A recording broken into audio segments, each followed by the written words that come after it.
Your own understanding, truth under Babylon's empiricism. What up? Haven't been on here in a while. With my when my videos gotten deleted, so it kind of not discouraged me, but made me aware that my channel is being monitored and I can't even say certain things. So I don't even, excuse me, I don't even know what's going on with freedom of speech right now, but it's totally out the window, and we know where it's coming from. Like I said, corporate communism. You can't say or do or anything. Can't say or do or actually express anything negative about the corporations and their affiliates and how they maneuver. So yeah, we gotta watch our tongue if you want to hold on to certain platforms. But we could find a way. But anyway, I'm actually here today just to talk about a discussion I had with a friend. Um, we were discussing some things, and it just jumped in my head to go over an idea that I have. Not really an idea, just a realization, a personal realization. You don't have to take it as gospel or even consider it, but I just feel like it's something that has to be mentioned. Pardon me again. Now, what I was talking to her about was children, and when we were kids, the type of things that we did with our brains and our bodies. The type of exploration that we did. Very curious as children. So the type of things that we did, we used our imagination. We met up with each other. We did little games, did little events, and created things. We used to do a whole bunch of stuff that we would back to maybe the next day and say, okay, yeah, we're doing that again. It was so fun because you used your head, used your imagination, and everyone was all in on it. And you were children. It's innocent. That's what you did. You pretended. You know what I mean? So when you pretend, I guess in the spirit, as a child or even as an adult, when you pretend, you are, you know, projecting a false reality that's based on, I guess you could say, character. And when I say character, I mean in both ways. You have a character and you display a character. At the same time, you display your character, which is a character, if you understand what we're actually living in. So, not to get off on a tangent, but yeah, so children and how they imagine and how they pretend and how they play, and just the innocence behind that. Now, when you're an adult, they say, oh well, it's really nice when you can tap into your childhood, or you can tap into some things that are youthful in a sense.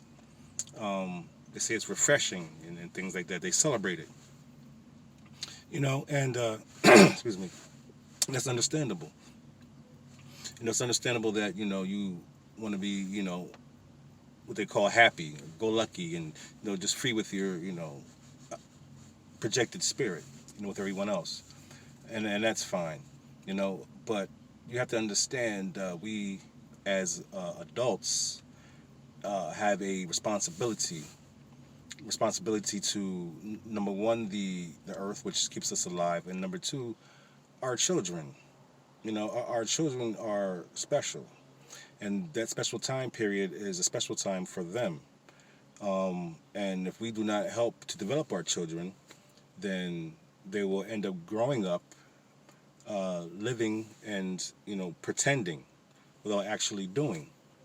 And just a point I'm trying to make is that how we spend time as children in innocence, using our imagination and pretending, and how our society has taken adults and used this very childhood innocent idea of pretending and turned it into an economic, capitalistic, uh, witchcraft related type of adult mind manipulation technique.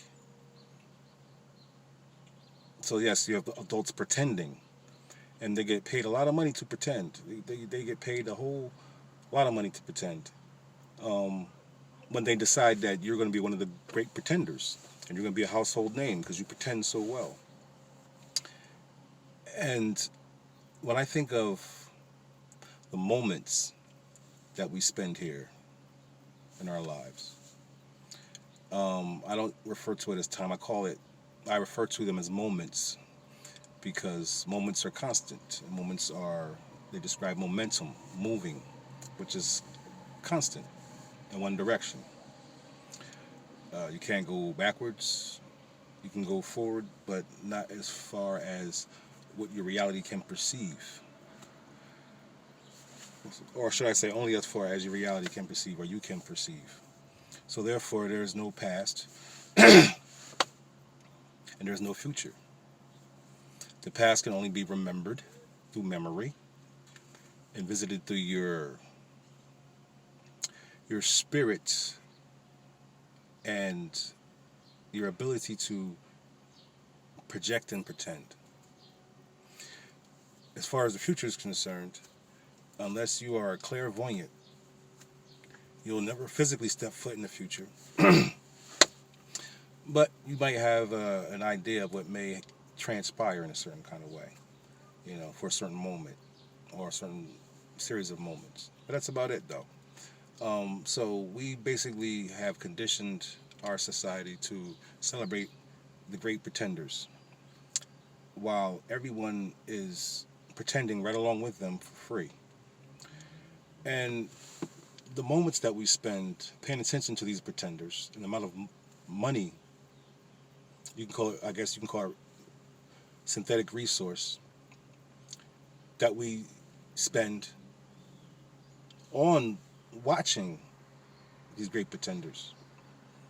And you think about the moments you spend doing that and how many moments you've wasted, or how much time you have wasted pretending and watching pretenders and paying attention to pretenders, talking about pretenders, living for pretenders, stalking pretenders.